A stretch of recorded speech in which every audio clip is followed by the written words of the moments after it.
Hello everyone. तो आप सभी कैसे हैं? सभी को हरे कृष्णा राधे राधे। तो देखिए, आज आपकी बीपीएससी टीआरई 3 की जो न्यूज़ है उसका अपडेट हम दे रहे हैं। तो देखिए, जैसे आप सभी को पता है, बीपीएससी टीआरई 3 आपको फरवरी में आने वाला है। नोटिफिकेशन आ रहा है, हर तरीके के हर चीज़ें अलग अलग से चल रही हैं। तो एक ये पेपर का कटिंग है, इसमें देखिए क्या दिया गया है कि 70,000 शिक्षकों की भर्ती के लिए विज्ञापन इसी माह। तो देखिए, इसका रीज़न क्या है? अभी लोग 65,000 कह रहे थे, लेकिन अब क्या हो गया 70,000।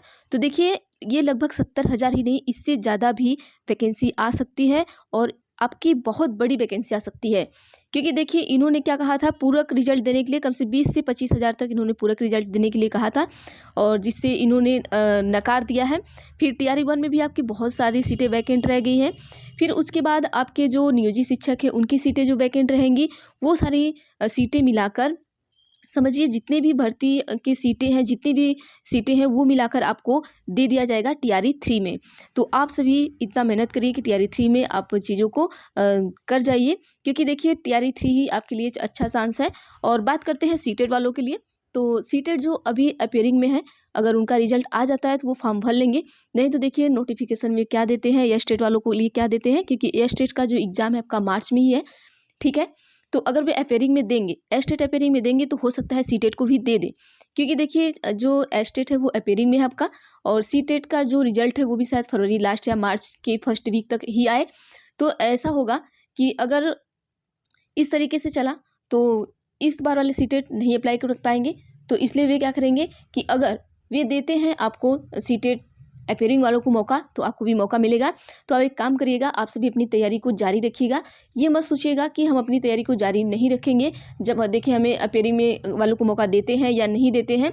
तो आप ऐसा मत करिएगा। देखिए, अगर आप पढ़ लेते हैं तो आपको जो टीआरई 3 के बाद टीआरई 4 आएगा, उसके लिए आपको ये काम ही देगा। और सुपर टेट की तो हम बात कर ही नहीं सकते हैं, क्योंकि सुपर टेट का अभी दूर दूर तक कोई भी चीज़ें पता नहीं है।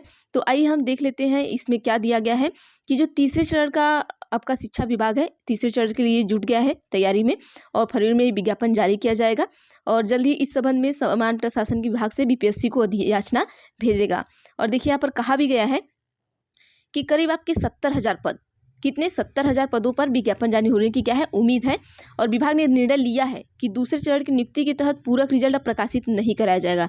देखिए, इन्होंने निर्णय ले लिया है कि अब हम नहीं करेंगे, आप कुछ भी कर लीजिए, ठीक है। तो अब 15,000 पदों के लिए पूरक रिजल्ट जारी होना था, लेकिन देखिए 15,000 बता रहे हैं, लेकिन इसके पहले लोग कह रहे थे 20 से 25,000 तक आएगा आपका। अब इन 15,000 को तृतीय चरण में क्या किया जाएगा, जोड़ दिया जाएगा। अब आगे किसका किसका जोड़ा जाएगा, देखिए नियुक्ति में जोड़ा जाएगा। अब तक तो 2 चरण में आयोग के माध्यम से चयनित 2.25 लाख से अधिक शिक्षकों को नियुक्ति पत्र दिया गया है। और पहले चरण में 2 नवंबर 2023 और दूसरे चरण में 13 जनवरी 2014 को राज्य भर यहाँ पर 2024 रहेगा, राज्य भर में नियुक्ति पत्र दिया गया था।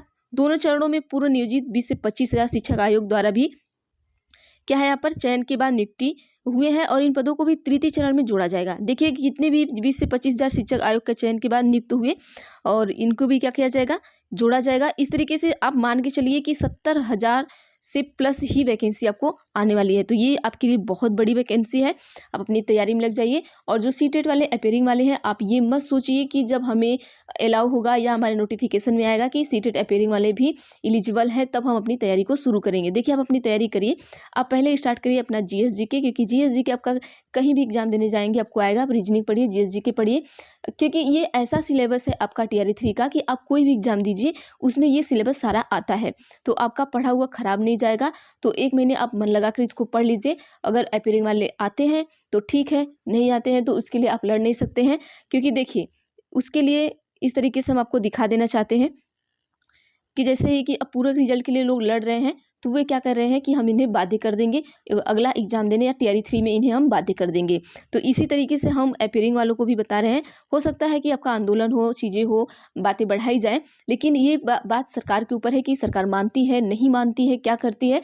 क्योंकि ये यहाँ पर देखिए पूरक रिजल्ट में इन्होंने कहा है कि जो दबाव करेगा, दबाव बनाने का प्रयास ना करें। आइए हम इसको देख ही लेते हैं कि देखिए, पूरक रिजल्ट प्रकाशित करने का दबाव बनाने वाले अभ्यर्थी परीक्षा से होंगे वंचित। तो देखिए इस तरीके से इंसान डर जाएगा और अभी रेलवे में भी कुछ इस तरीके से न्यूज़ आई थी कि रेलवे के विद्यार्थियों को जो कोचिंग वाले उसका रहे या जो चीज़ें हैं, तो 144 धारा लागू हो चुकी है पटना में आपकी। तो इस तरीके से चीज़ें देखिए, अब सरकार की जो मर्जी है वही करेंगे।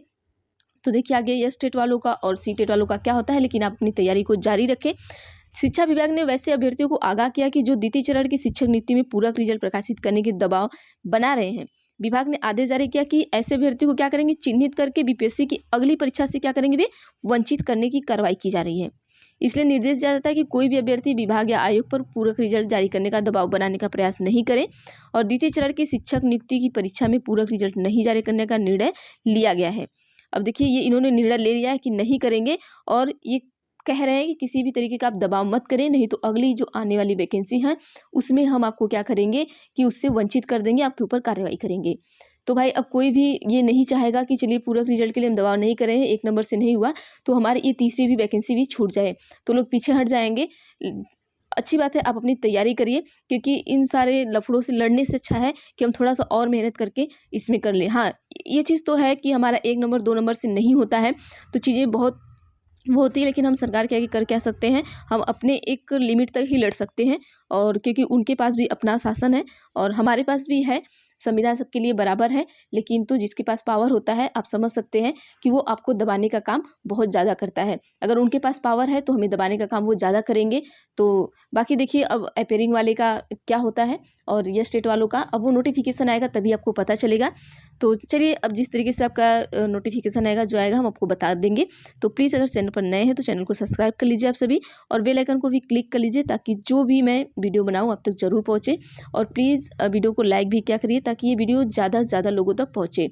तो थैंक यू एवरीवन।